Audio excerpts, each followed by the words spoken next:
गुस्सा, क्रोध, ये दोनों ही एक ही चीज है। लेकिन आप समझिए कि अगर आपको गुस्सा आता है तो आप अपना आपा खो देते हैं और फिर ऐसा कदम अख्तियार कर लेते हैं जिससे बाद में पछतावा करने के अलावा कोई चारा नहीं बचता है। जी हाँ, मैं इसलिए ये कह रहा हूं क्योंकि जो कहानी मैं आपको बताने वाला हूं वो कहानी कुछ इसी चीज पर आधारित है, जहां बेटी अपनी मां की ही कातिल है।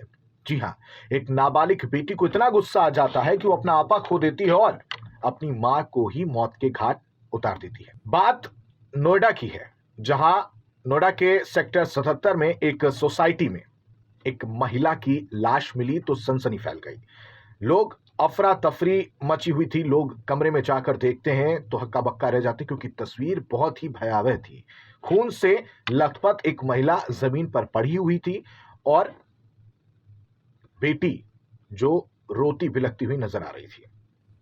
जी हां, उत्तर प्रदेश का नोएडा, जहां सेक्टर 77 में एक हत्या की वारदात को अंजाम दिया गया। इस वारदात में अंतरिक्ष केनवाल सोसाइटी में रहने वाले एक महिला पर उसी की बेटी ने गुस्से में आकर सर में तवा से मार दिया, जिसके बाद गंभीर रूप से घायल होकर महिला फ्लैट में गिर गई।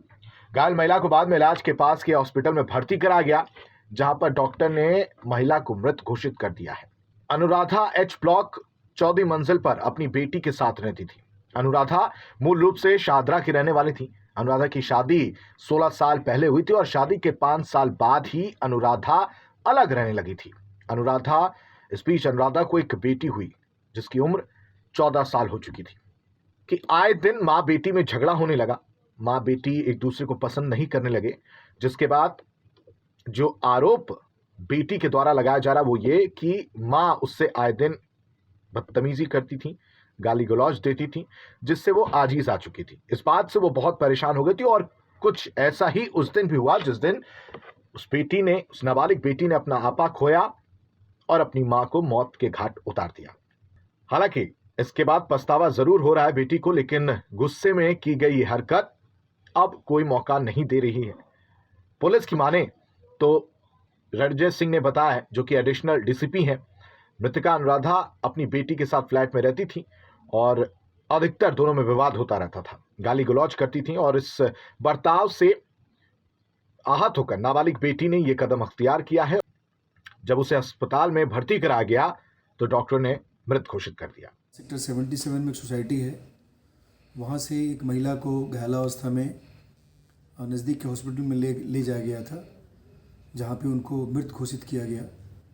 उसके बाद कल जो मृतका हैं उनके भाई की तरफ से एक तहरीर आई है, जिसमें उन्होंने अपनी भांजी यानी मृतका की बेटी जो नाबालिग हैं, वो घर में रहती थी दोनों साथ में, उनके द्वारा उनके मां पर अटैक किया गया, जिससे उनकी बाद में इंजरी से उनकी डेथ हो गई है।